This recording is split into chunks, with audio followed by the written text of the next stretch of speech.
Israeli ভূখণ্ড লক্ষ্য করে ছুটে চলেছে একের পর এক ইরানি ক্ষেপণাস্ত্র। শনিবার এই ভিডিও প্রকাশ করে ইরানের বিপ্লবী গার্ড বাহিনী আইআরজিসি, যাতে দেখা যায় ইসরায়েলি ভূখণ্ড লক্ষ্য করে বিভিন্ন পাল্লার ক্ষেপণাস্ত্র ছোড়া হচ্ছে, যার মধ্যে রয়েছে ব্যালিস্টিক এবং ক্রুজ মিসাইল।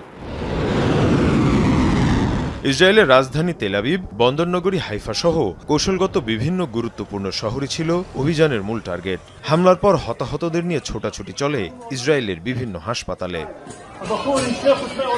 ইরানের অভিযানের পাল্টা জবাব দিচ্ছে ইসরায়েলও। এরই মধ্যে শুক্রবার রাতে সবচেয়ে বেশি ক্ষয়ক্ষতি হয় কোম শহরে।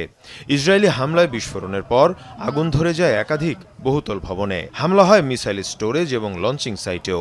আকাশ প্রতিরক্ষা ব্যবস্থা ব্যবহার করে বেশ কিছু ইসরায়েলি ক্ষেপণাস্ত্র ধ্বংসের দাবি করে তেহরান। এদিকে ইরানের ক্ষেপণাস্ত্র হামলায় ক্ষতিগ্রস্ত একটি বিজ্ঞান ইনস্টিটিউট পরিদর্শন করেন ইসরায়েলি প্রধানমন্ত্রী বেনিয়ামিন নেতানিয়াহু। এ সময় হুঁশিয়ারি জানিয়ে তিনি বলেন, যতদিন প্রয়োজন ততদিন চলবে ইরানে হামলা। যতদিন প্রয়োজন ততদিনই হামলা চলবে, কারণ আমাদের অস্তিত্ব হুমকির মুখে, তাও ডাবল হুমকি। একদিকে আছে মিসাইল, একটি দুটি নয়, 20,000 মিসাইল, আর অন্যদিকে রয়েছে পারমাণবিক বোমা, তাও এই উন্মাদ শাসক গোষ্ঠীর হাতে। শনিবার ইরানের ইস্পাহান পরমাণু কেন্দ্রে ব্যাপক হামলা চালায় ইসরায়েল। এ সময় বিভিন্ন অবকাঠামোয় বিস্ফোরণ হয়েছে বলে জানায় দেশটির গণমাধ্যম।